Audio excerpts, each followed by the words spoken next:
Beautiful collective, sacred soul, welcome to our end of days. And that's a DAZE. So you know what that means, right? It's the end of the days, not the other way around. And as usual, just one continuous stream. So I'll stutter through it, no editing. We get interruptions, we get them. So I'm just going to kind of get into it. It's been somewhat of a rainy day today. I got it under the umbrella. At the moment, the wind seems to be okay. So I'm gonna just make a quick video here. Quick, however long quick is. If you guys know me, I can rattle on for 15, 20, 30, 40, 50 minutes, if I keep on going. Yeah, you guys. I just made a short. I don't know if the short brought you here or not. But yeah, just to kind of give a little bit of context, I might end up doing that in most of my videos. It just depends. Just depends. But I'm homeless. Been through a lot.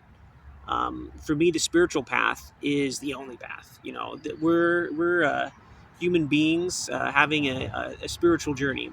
All right. Whoa, it just started to tip over there. I got to be careful with this. I might move this just a little bit back. Let's see if we. Right, man. Shoot. There we go. So yeah, you can see a little bit of the umbrella there. Over here, trying to center myself. So yeah, like I said, one continuous stream. Anything we just keep on rolling, man, just like life.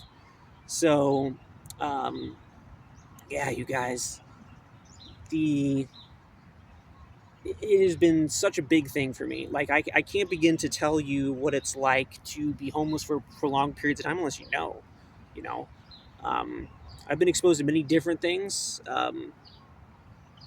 Being here where I'm currently, I guess, stationed, I guess if you want to call it that, is Hawaii. You know, um, and on the island of Oahu, in currently in the city of Kapolei. And I hope I'm pronouncing that correctly. It's a beautiful language, the Hawaiian language, you guys. Thankfully, it's not a dead language, but it's crazy. More people should speak it. If I get into a different position, I always try to learn Hawaiian as much as I can. I'm definitely not very good at it yet. And it's crazy. I've lived here over a year. Okay, let me take that back. Almost a year, not over a year, but almost a year. I've lived here now. Yeah, pretty much that entire time I've been homeless. Stayed at, I'm not gonna mince words here. There's a place that's called IHS, and it was really the only homeless shelter that was available to me. Without a case manager, without having a disability, without any of those things, it was the only. Um, it's the only shelter available on this island, and maybe that's not 100% true, but even then, it costs money to be there, which is absolutely crazy. From my experiences on the mainland, just in different cities, specifically one, it didn't require money to go to a homeless shelter. All right, and it was bare bones, but you got a cot for the night and everything. And if you stayed there, you get some meals, donated meals. Sometimes, the food was green, and a lot of it was just sugar, at least stuff on the mainland. Um, in some ways, the food was okay. However, the biggest thing, there was other things going on. I believe that there was embezzlement going on within there. That's just my interpretation, though. Because the status of the dorms was horrible, absolutely horrible. There were lockers that people could use, but I would say 50% of them were broken. You could probably jimmy open most of them. And I brought a lock, and I never had trouble myself, but it was finding a locker, period.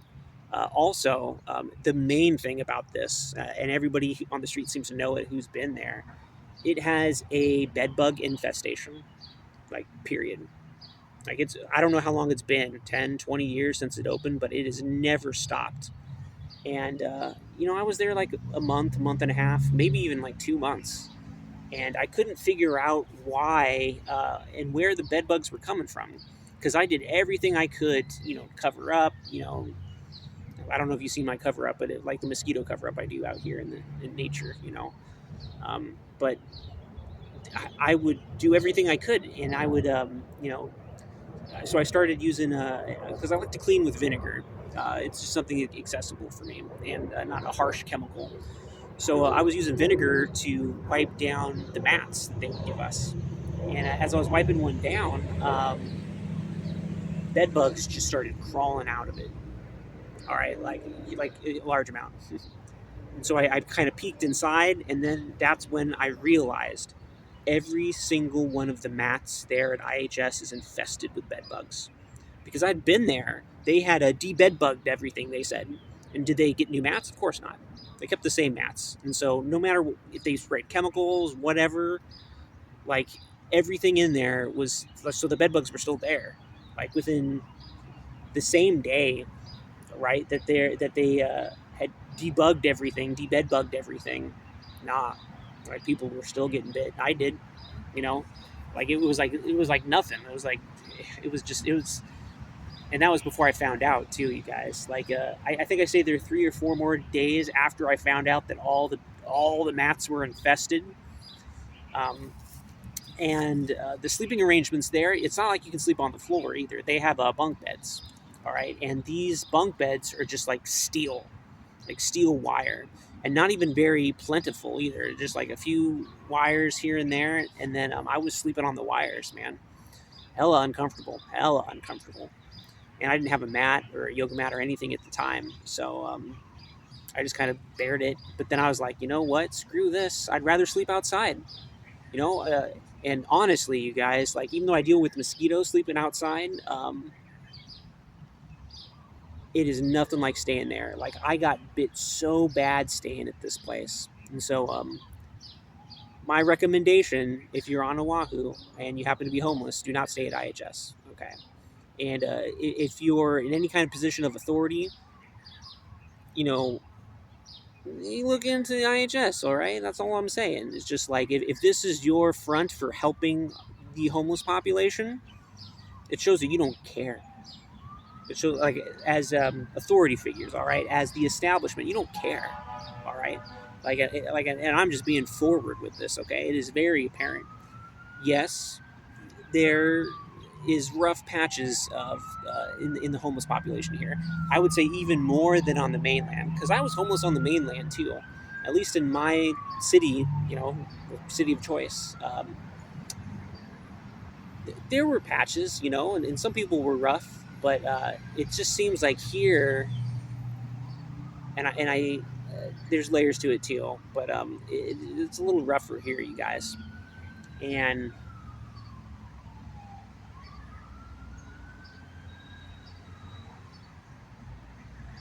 this creates a dynamic here. All right, so because if I'm just going to kind of go off, I'm going to kind of make this 8 minutes, right? I'm going to kind of make this about the homeless population. All right, I feel I'm a pretty stand-up guy. All right. The reason that I'm homeless is I've been dealing with like moral quandaries. All right, and spiritual stuff as well. Um, it was very much my choice to become homeless. I could have kept working. I could have kept going in a position where I could have been able to pay, like, rent for, like, a hole in the wall kind of a situation, barely being able to afford it, um, working constantly, barely keeping my head above, the proverbial, water. And I I talked with there was someone that I talked to. This was on the mainland, at least, where I talked to somebody who was telling me, it's just like, you're really brave, Keith. That's my name, by the way. Um, and she was saying, because I asked her, I'm just like, wow, it's just like you're 60, 65, maybe close to 70. I was like, wow, you're really spry for your age and everything, but it's just like, why are you working? She's like, Keith, if I don't work, I'm going to be in your position. And it really made me realize how many people are in that similar position. And I can tell you, it was bad on the mainland where I was, but here, on an island, even like a paradise island, right? Housing is nuts here, absolutely nuts, unless you get government assistance. And like for someone in my position, you cannot get anything. All right, and you're sleeping on the streets unless you're sleeping at IHS. Um, and this also leads me to what I wanted to talk about here. Everyone who's homeless does not, just grouping them all together is kind of a disservice. All right, uh, because what it ends up doing is driving everybody who becomes homeless more or less into the criminal and or disabled route, because that's like the only way out. All right. Me, maybe it's like the bootstrap paradox, but you got to pull yourself up by your bootstraps here. In a lot of ways, I have, quit drugs because, man, that's another story in together. I don't know if I'll get into it on this one. 33. Maybe I'll talk a little bit about it. Um, I never got into hard drugs really. When I was younger, maybe did a little cocaine for a little while. But had a bad experience with it, and now I know why. Uh, it was cut with something else, and I didn't really learn that until much later on. Um, but yeah, so I stopped it, um, and then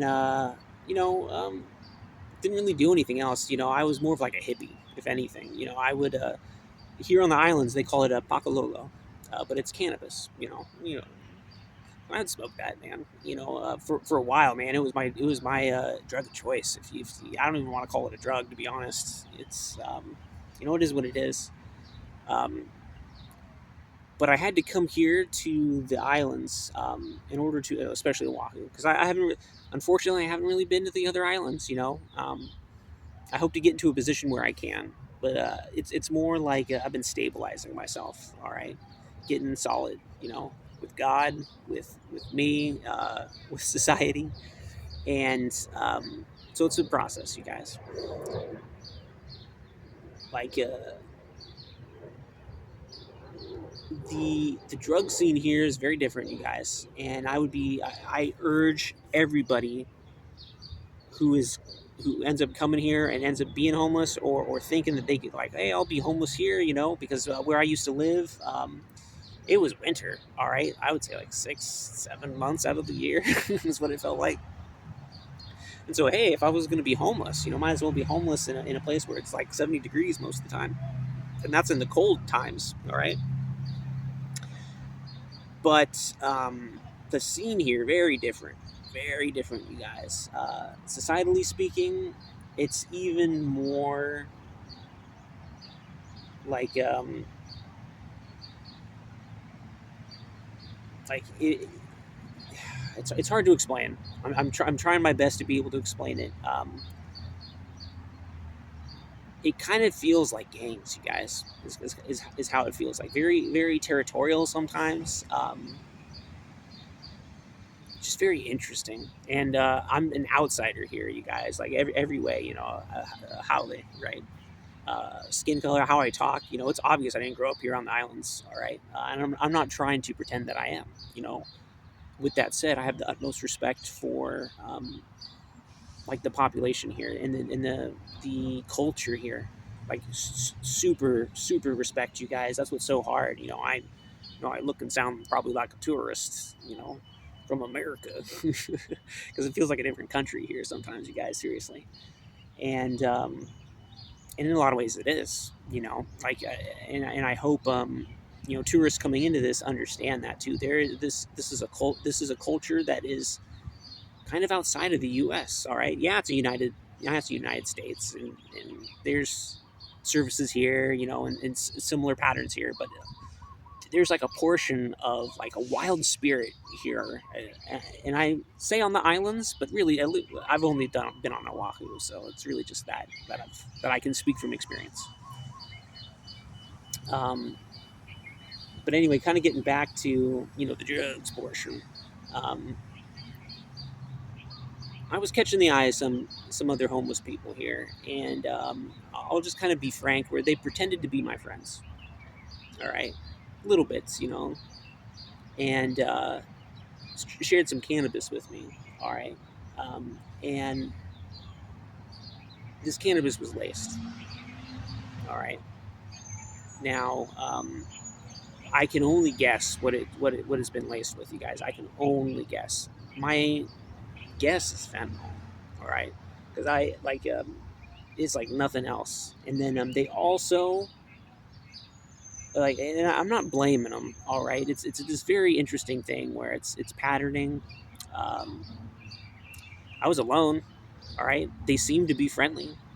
Um, they were smoking meth, and I said no. I didn't want to do it. I kept saying no, no, no. But there was this one position where a whole bunch of guys ended up sitting around me, and I didn't know most of them. And I was intimidated. I'm going to admit it. I was intimidated in that time, and they were like, "Here you go. You're going to smoke this, all right?" For the kamaʻāina. If you know, you know. And so I did. You know, and I'll kind of skip ahead. Here. Long story short, I started doing meth, you guys. And I never was going to do it. I had no desire to do it. Um, and addictions are a weird thing with me,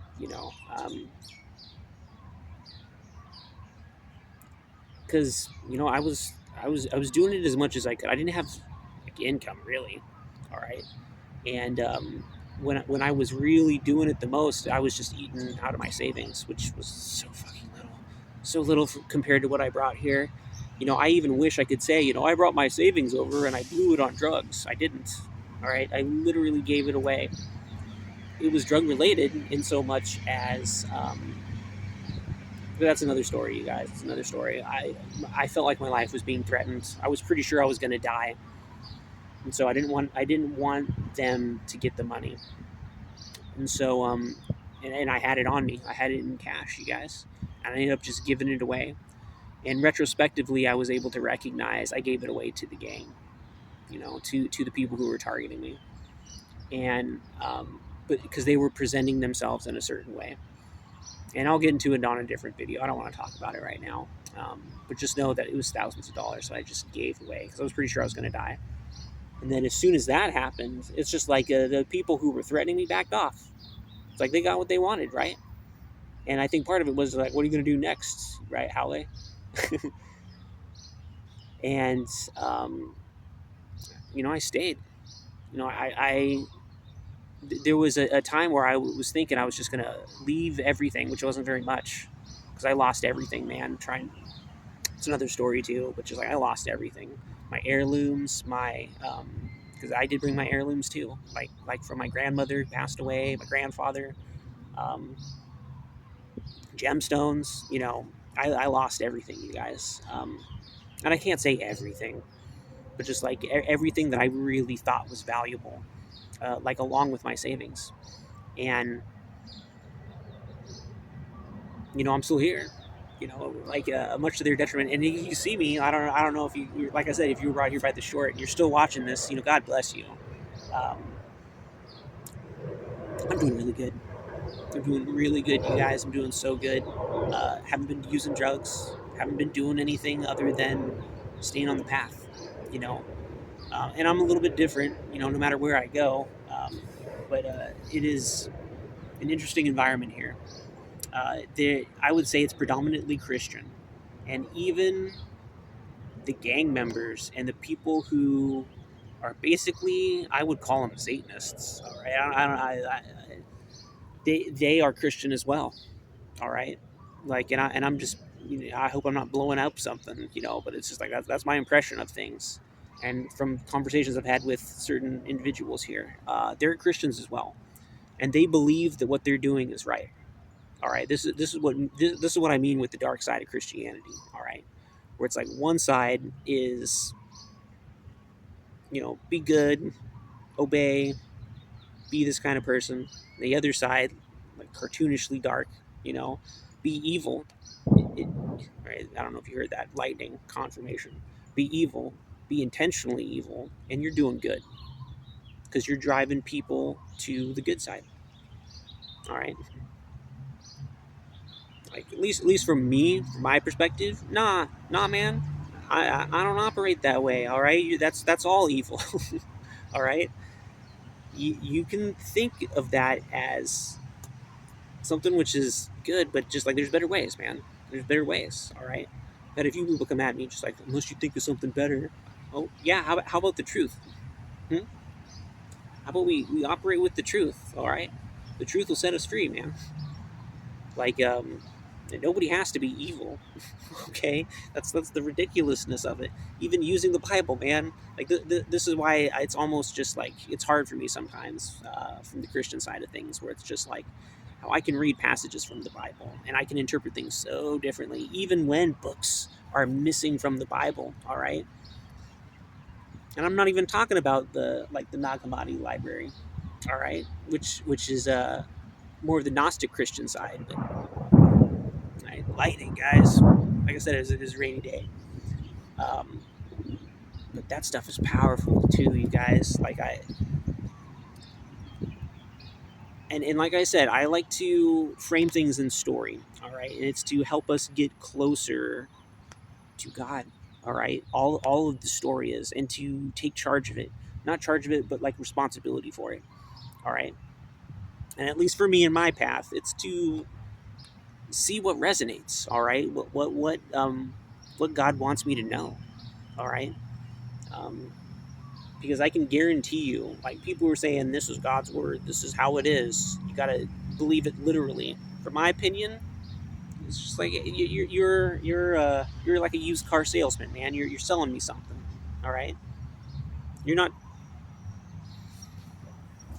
Maybe I should calm down here, right? There's confirmation with that, but just like I respect that, and I know that people want to save souls, just like me, man. All right. What I mean by that is I want to be of service to this world as well. I just feel like there's a way to go about it, right? Guilting people, funneling people in through being evil. You know, nah, man. Like you can do that, but at least for me, I ain't joining. All right, I ain't agreeing with any of that. All right, because guess what? I have values. I would even say Christian values. At this point, I don't really like what the churches are saying. I've participated in a few churches, and I'm trying my best to give them a chance. But like I said, I'm either cut from a different cloth or just somewhat of an outsider, no matter where I go. All right, not just the color of my skin. I don't know if you saw one of my other videos. I was wearing like a Stitch shirt from Lilo and Stitch, and I kind of feel like an alien sometimes. Um, but I'm human, 100% human. All right, I just see things differently. Whoa. And the wind's starting to blow from the opposite direction this way. So dang. All right, I'm just gonna end it.